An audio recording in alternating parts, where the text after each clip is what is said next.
Oxfordshire Hour.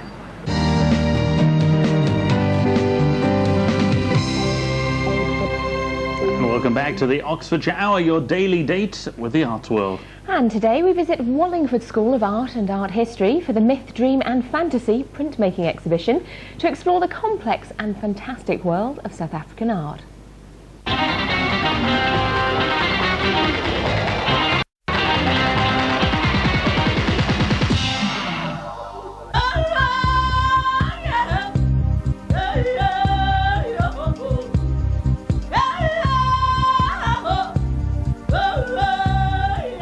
We're at the Wallingford School of Art and Art History in Wallingford. Although we're a very local art school and art gallery, we like to bring in international artists.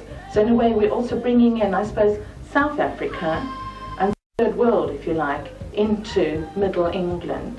And we really hope that people will be interested in looking at it and enjoying it. The show here we have at the Wallingford School of Art and Art History deals with art published out of Hardground Printmakers, both of myself, Judy Woodborne, and 4 other artists.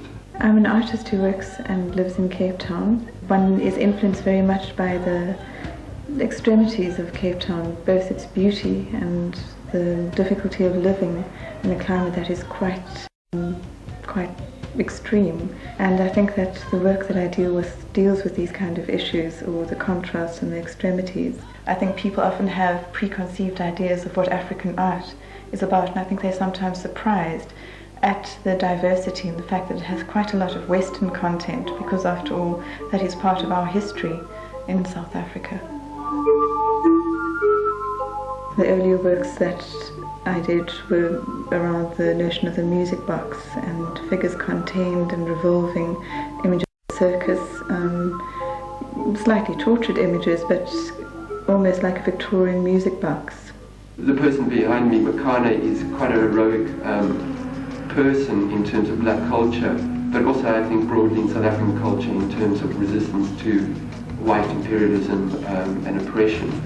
So this work for me, I produced in Grahamstown at a workshop I was doing, is helping me liberate or inform myself more about a black struggle and black history that people largely were not aware of because of the system. The dance of the Sugar Plum Fairy is an etching in the suite, and it also refers to the ballet by Tchaikovsky, the Nutcracker Suite, which I enjoyed as a child phenomenally. And again, you have the notion of the revolving child, and this is this child's world and worldview, where death is not something foreign, but something that one is aware of. The image is quite frightening because it's something that draws you into the box. It's not about a lively or light-hearted aspect of life, and I think that is the interesting area of it. It's quite dark and quite macabre.